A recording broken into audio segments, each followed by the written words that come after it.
Rodney. Thanks for clicking on my video. Oh. Oh boy.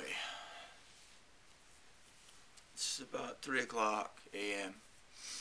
Woke up about 2:30. I think I went to bed about 10 or maybe something like that. And I didn't take any of that valerian root. I took some of the valerian, 3 of them.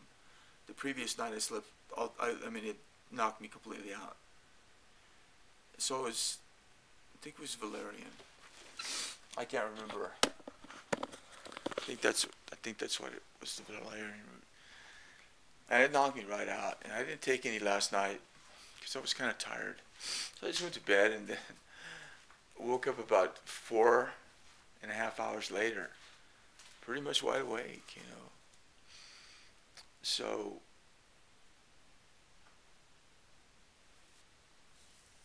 there was one of my viewers had sent me an email. Freaking stove's not working right. It's not the stove that's not working right, believe me. The stove is just a box with some stuff. I have to clean it out better. It's not functioning as well as it should right now. I haven't had any. So we'll find out what happens.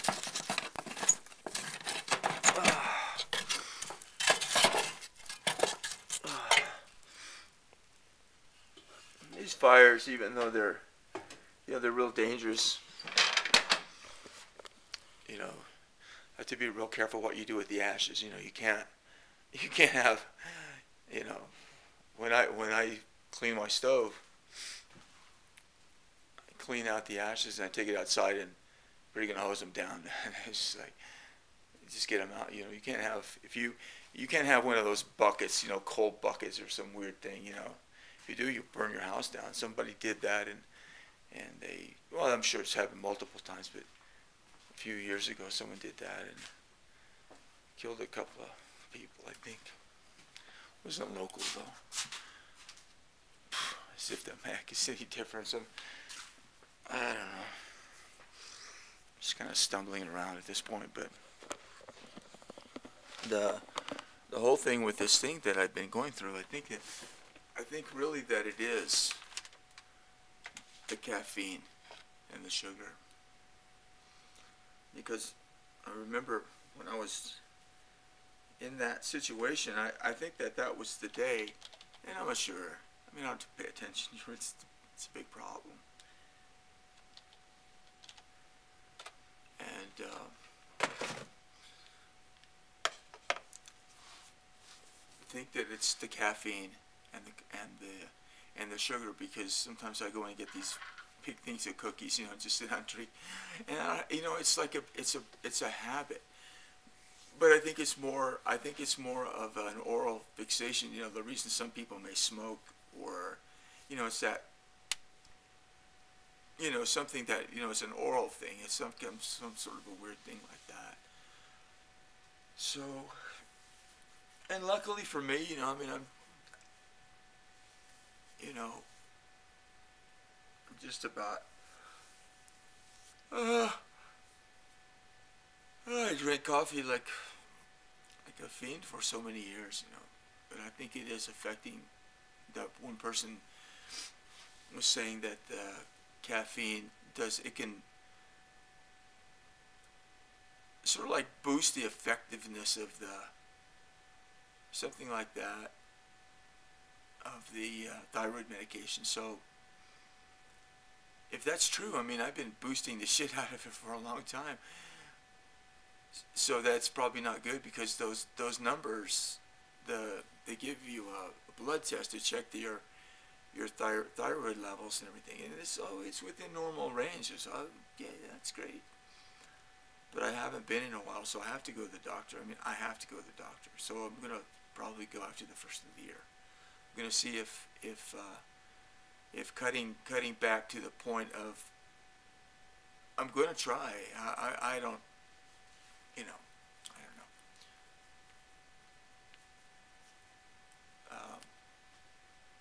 It's cold, so I have to try to figure this out. And I was thinking about that, because I say, oh well, that's great. My thyroid levels are great. That's great. But then I start to think about it. Is that, and I still don't know that much about it. It's just a very unusual thing for most people. That most people would run out and learn every single thing they could find about it. Which is the normal thing for normal people, I would suppose. But I just thought, oh, my numbers are good. That means I'm okay. No, I think what happens is that if you have a thyroid or if you have any normal organ that's doing what it's supposed to be doing, it regulates things on like a minuscule second by second, moment by moment way. If everything, it's monitoring everything, right? It's, oh, you need more. Bzz. If you need less, bzz. Oh, you need more. Bzz, bzz. Up, down, up, down, up, down. But with the way that someone that doesn't have a thyroid does it, is that you take a pill, and then if you need more, you only got what you got, and if you get, you don't have enough, and if you need less, well, you took the pill and you got too much. So you have a baseline. It's like, that's the baseline. So if you need more, you ain't gonna get it, and if you need less, you got too much. So if what the person said was right, if I understood what they said was right, then if I get a baseline that's right there, then if I drink a bunch of coffee, then it kind of goes like that. So then I'm way up here. I'm too high. So I don't know how that would affect the blood test that I was taking, because I'd never stopped drinking coffee. So I don't know if I was taking, I have no idea. I got to go to the doctor. But the problem is that my doctor's a general practitioner. I mean, he's a nice guy. I like him, but he's not an endocrinologist. And I think that's what I have to do. I think I have to go to an endocrinologist. That's might be an issue.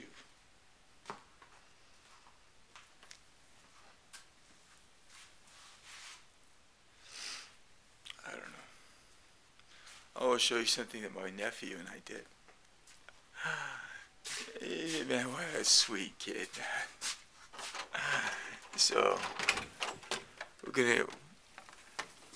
it's gonna be great. He's gonna be here for 5 months, so I'll get to know him really well.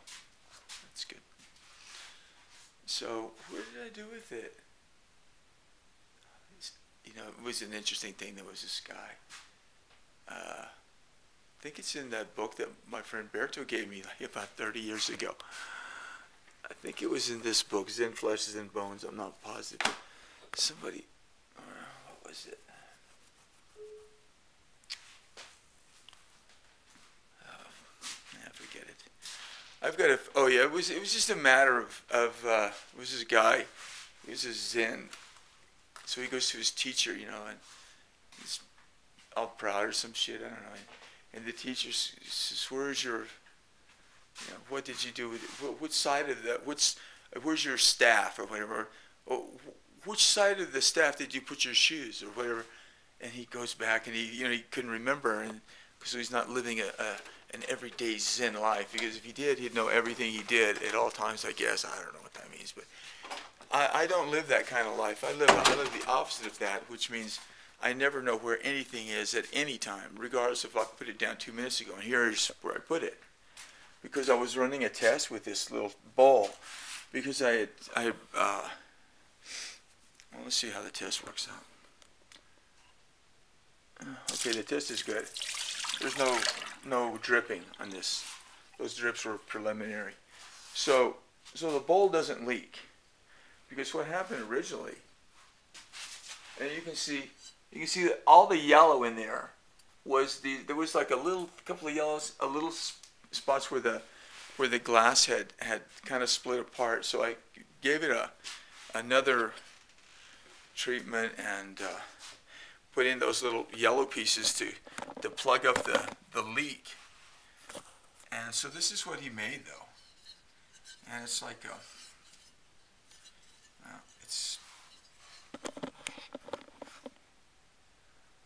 so it's a nice little bowl, a little white bowl, and he can take it, and it's not, you know, it's a very elegant bowl. See, as you can pick it up right there. It's like a thumb holder thing like that right there. See?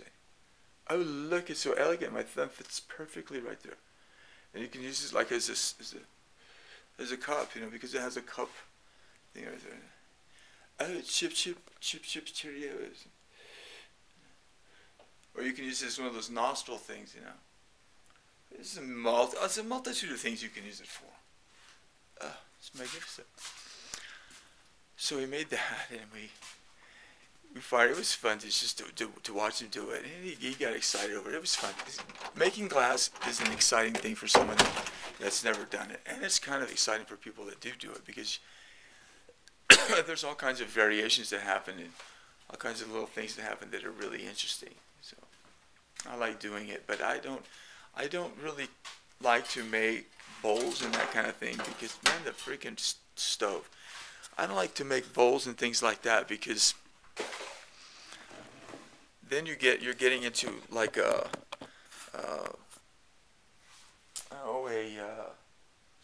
functional stuff. And when you get to start doing functional stuff, then then form should follow function. And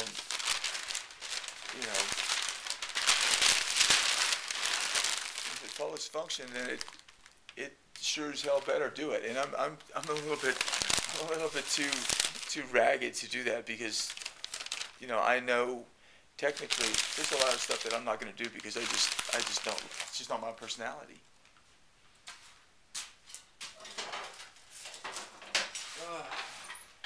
The stove. I'm going to clean the stove tomorrow.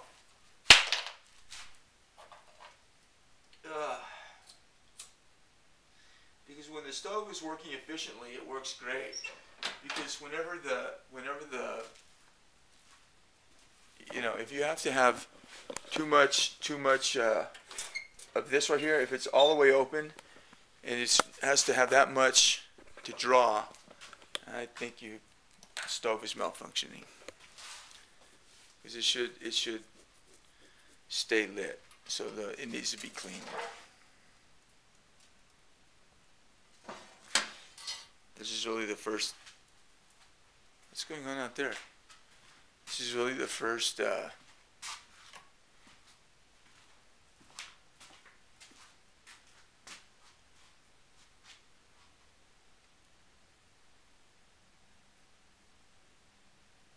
So it is that they're revving an engine. It's like 3:30.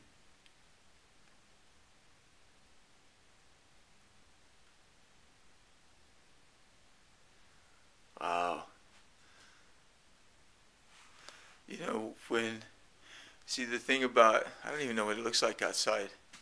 The thing is that when you live in a place like this, I used to, when we used to live here, you have, now if it snows, now you've got a hell of a commute, man, to go to Albuquerque.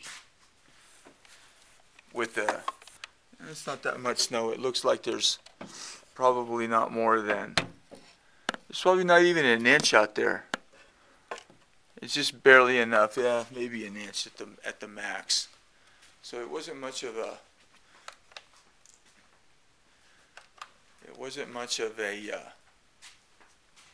do I look mysterious? Do I look like I belong in some sort of a freaky horror movie?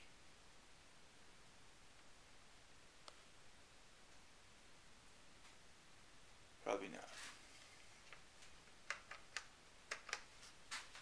You don't look like you belong in a freaky horror movie. You look like you live in a horror movie. So, anyway, we got a neighbor out there revving up his engine at 3:30 in the morning, getting ready to go to work or something. It's like, oh my God, poor fucker. Horrible, man. I used to make that commute. Matter of fact, I had a commute when I was married and we lived here. I had a commute to Albuquerque, which is 35 miles, and then the job was another 15 or 20. So it was about my God, it's about, it was probably 100-mile commute every day. And that's too much. That's absolutely too much. I had a little Subaru at that time. Subarus are really good cars. If you want a good car, Subarus are good. But that little Subaru is great. Got stuck once in that car in deep snow. And the car I have now, I've been stuck three, four times in that vehicle. 3 times, I think, in deep snow. So if the snow's deep, I'm going to park at the bottom of the hill. So anyway, this is kind of a rambling, not too much good video. Oh, there's something. My buddy made this stuff the other day, brought it over. Stuff called pozole. And inside there is a lot of hominy and stuff, and a lot of chunks of pork and everything. Man, I think that was maybe the best pozole I ever had. Actually, I mean, I can't ever remember pozole being that good. It was really an exceptional thing. I thought I was going to eat the whole thing yesterday. I just couldn't. I didn't. I have to eat better. Man, I got to start eating better. I got to start reading that book, too, on my thyroid. It's terrible. I mean, I got a book. My ex-wife gave me a book on thyroid, so I thank her for that. But I haven't been reading it. It's the problem. My brother was reading it, and he got to this one part, and he says, "Do you have these symptoms?" And he rattled off all these symptoms, and I had about 80% of them, you know. It's like, oh, man. And the title of the book, let me see if I can find it. It's right here, I think. Oh, yeah. Why do I still have thyroid symptoms when my lab tests are normal? It's got a picture of a woman on the cover, you know. I guess it's mostly women have these thyroid issues, you know. So anyway, that's what that is. But I'm gonna probably post this video, and maybe by the time I finish this posting, you know, I'll be able to go to sleep. I'm kind of starting to yawn a little bit, but I've been up for about maybe an hour because I can't sleep. It's pretty chilly in here too. See what it is here. It's 3:46, so I've been up for 46 minutes or 40 minutes or something like that, 35 minutes. It's 60 degrees. 60 degrees inside my studio. I think guy's out there still revving his engine. I don't know who it is. I think it may be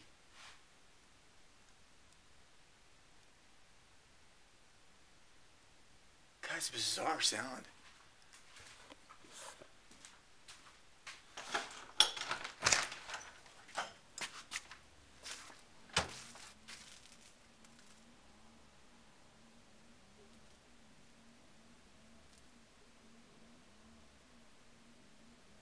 It's weird, man. Yeah, it's freaking cold out for sure. I don't know what the temperature is outside, but freaking 60 inside, so I'm gonna go over to my computer and upload this video, and this freaking thing is just not cranking, man.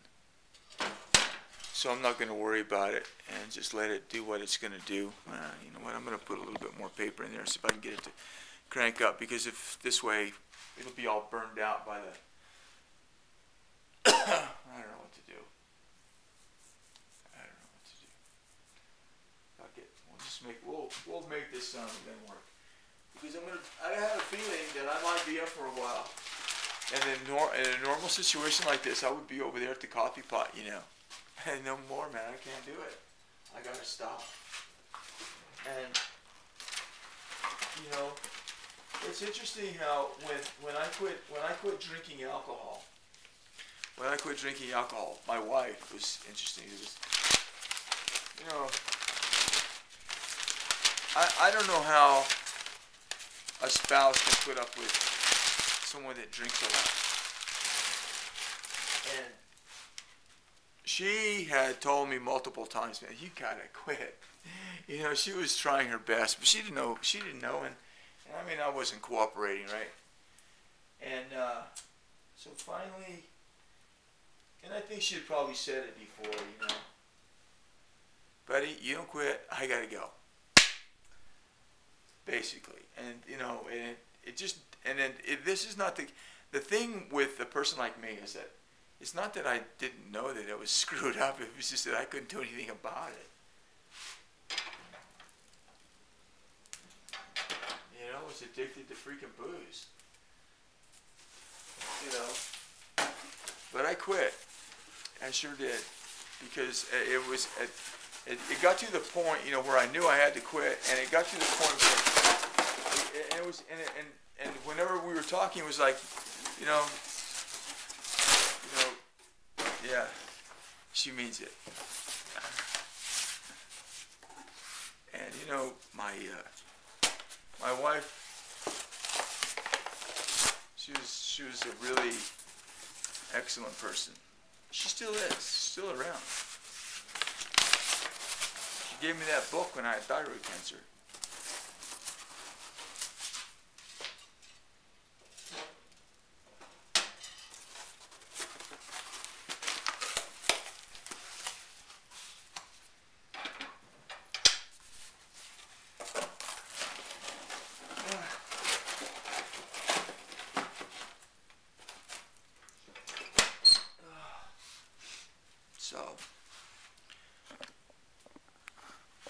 So I put some more cardboard in there, right? And I use cardboard because it burns really hot and it's good, but it creates a lot of ashes. And so I'm gonna have to go ahead and I should have taken my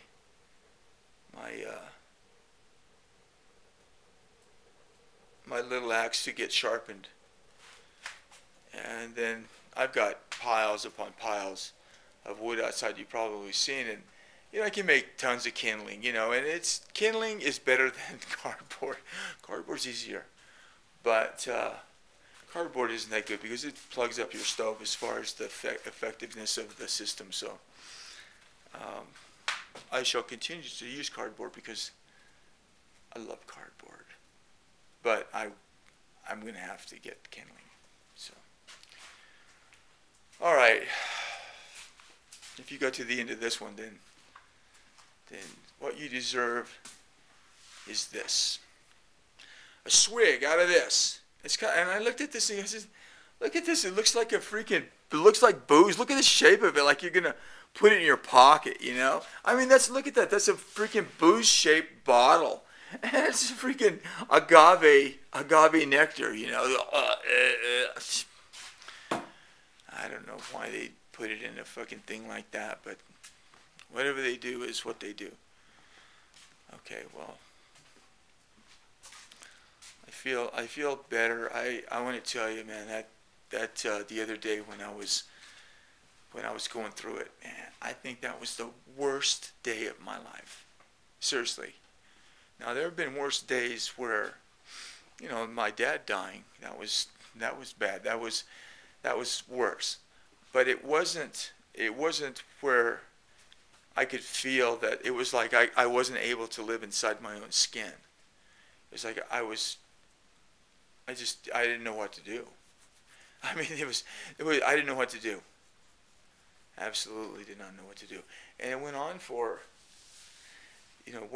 hours. Went on from the time I got up and I think it is the caffeine because the way the whole thing was working at that time was that I would go to bed searching for some peace, and then I bet you I had so much caffeine in my body, and that caffeine was mixed with the thyroxine, that everything was, I bet you that was probably what it was. And so I was continuing to drink coffee because I have an addictive personality, and I think it's a, what do you call it, a oral fixation kind of a thing. So here I am, if that is in fact the problem. So here I am, I'm going through the middle of this, and then I'm continuing to drink coffee, so it's like I'm continuing to poison myself. So, we'll see what happens. But I want to thank the people. Oh, I thank everybody for, I want to thank everyone for the, just for being you. Boo, boo, boo, boo, boo. Oh, God. I feel pretty good. You know, I mean, my mind feels a little more calm, you know, which is a big deal. You know, because, you know, when I was going through that, and it went on for a long time, and I didn't know what's going on, but it came to some magnificent freaking crescendo the other day, you know, and it was not good. And, you know, I don't know. I was poisoning myself. You know. And I knew what it felt like to feel good for a while there. And then I ran out of that. I forgot what it felt like, and I don't know what I was doing different, because I was still drinking a lot of coffee then. But maybe it was a psychological thing. I was going through some psychological stress too. I don't know. I have no idea. But I'm going to go ahead and, until the first of the year, I'm going to go ahead and see if I can see how I feel with being the way I am. And someone made the suggestion, and I have to go to my doctor, I do, about, you know, maybe trying to regulate it myself. And I think that now that I had this incredibly horrible experience, if it is in fact the sugar and the caffeine that did that, then, you know, I'm gonna see. I'm gonna try to reduce the caffeine to just something in the morning, you know, but maybe not even then. It's going to kind of depend on how I feel, because I don't want to get those caffeine headaches and all that. But, you know, I was the type of person, and I drank freaking shitloads. I bet you I drink 5 pounds of coffee, 4 to 5 pounds of coffee a month, just by myself. And that's a lot. And also that's a lot of money, because the coffee I buy is about $11, $12, $13 a pound, something like that. So that's like about $50, $60 a month, somewhere in there. And so, you know, I can't be spending that percentage. I can't be spending that large of a percentage of my Social Security retirement on something like coffee. I don't think I can afford that. You know, because I've got this other freaking thing, that television thing that I have. That's like $90 a month. So you figure 90 and 60, $150 a month, or something like that, for TV and coffee. I mean, come on, man. You gotta wake up, buddy. You gotta freaking wake up, man. Or else I have to get some supporters on YouTube. I'm gonna get a PayPal button. And then I have to get a new profile picture for my YouTube channel.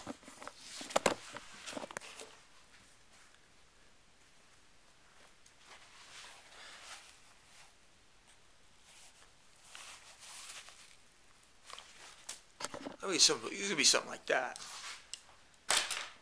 Yeah, with some weeping in the background, you know. One time someone sent me what was it? Like an email that says, "You really know how to pull at the heartstrings of your viewers." And they go, "Oh, wow. That's an idea. Heartstring pulling on YouTube. Sounds like there should be some money in that." Yeah. Oh, man. It is. there's a little bit of heat coming in here. It's still not moving the needle on the thermometer at 60 degrees. 60 freaking degrees, man. It's chilly. I just went back in the studio for some reason. I don't know why I went back there. But the studio is cold. Absolutely. Because I don't know if you can see it, but up there above my computer, right above there, there's a big window behind those paintings. Some paintings you can hardly see, but I can turn on the light, I suppose. I have lights here. And then behind that, you can barely see up above on the window, maybe not too well, but there's a big hole there. And Tommy suggested we put that there as a air exchange hole, which is an excellent idea. And so we put that up there, but in the wintertime I block it off from the other side because I only heat this small area in the wintertime with the stove. So it's only about maybe, I would say this area is 24 by about 52, and maybe 24 by 30, something like that.